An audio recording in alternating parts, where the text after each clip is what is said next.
Welcome back. Tactical Tuesday with Johnny Tiger. Date is Tuesday, April 18, 2023. Today we are going to look at the other end of the spectrum. We've been talking about guillotine choke. And just a quick refresher, guillotine choke is when your opponent, for some reason, is bent forward like this. So they present their head to you.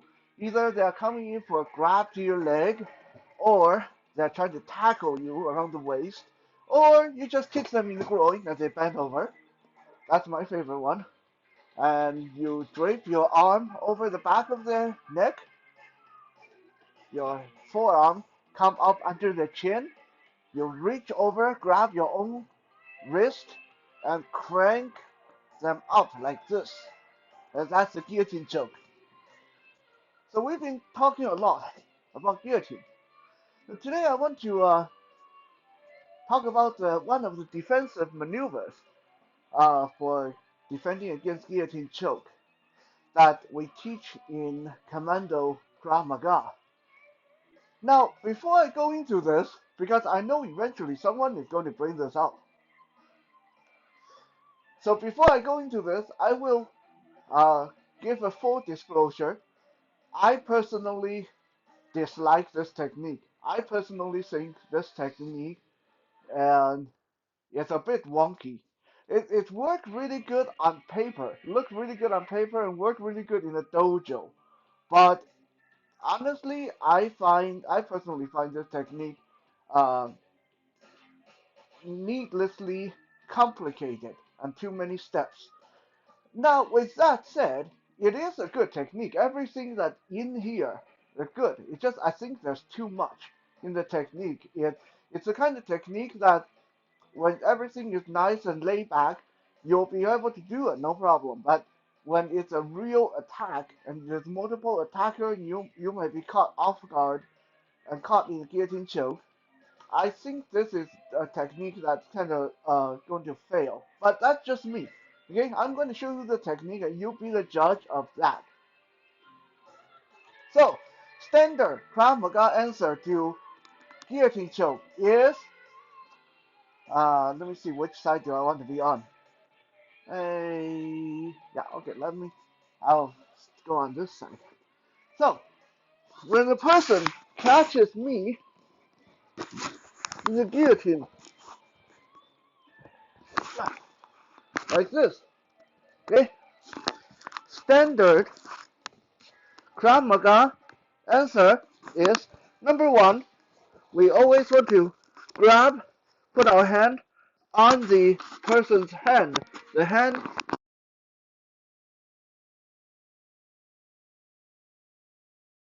up your arm down on this. You put your hand between their hand and your neck. Make it a lot harder for them to choke you. Next, with my inside arm, so the one that's away from the opposite side of the side they're choking me with. This arm, I'm going to swing my elbow back toward their head and then shoot my fist down into their groin. So you want to do this several times. Head, groin, head, groin.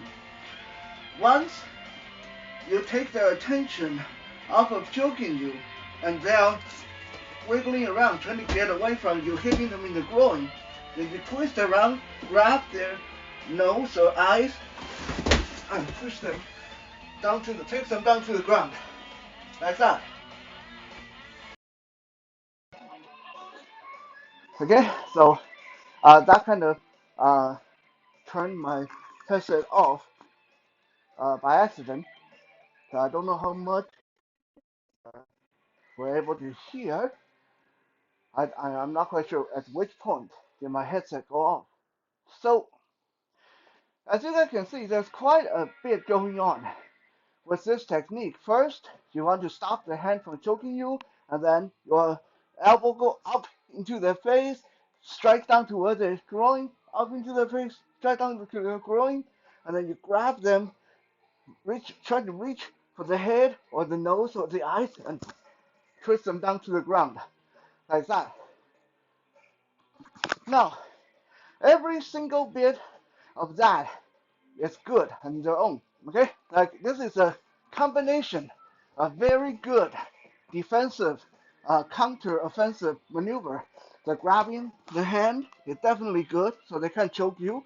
The elbow to the head, hitting to the groin is very good on its own.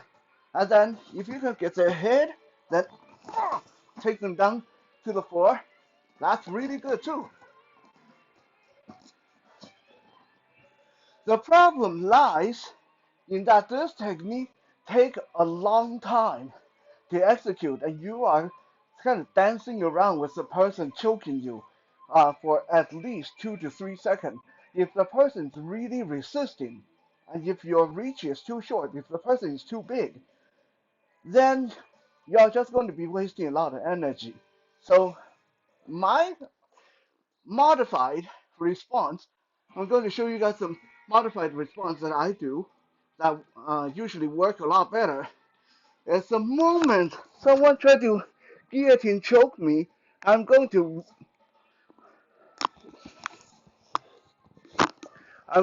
walk forward to take more of their pressure on my shoulder rather than on my neck. Okay, if I stay back here, then they can crank my neck up really hard.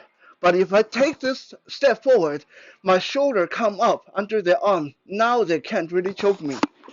Okay, so from this point, after taking this step forward to engage my shoulder, I'm going to take my right hand, my free hand, go under their leg, go around their leg like this, and I'm doing a total tiger claw to the back and inside of the leg from here, and my free hand, boom, into the groin, and then I go behind them, take down.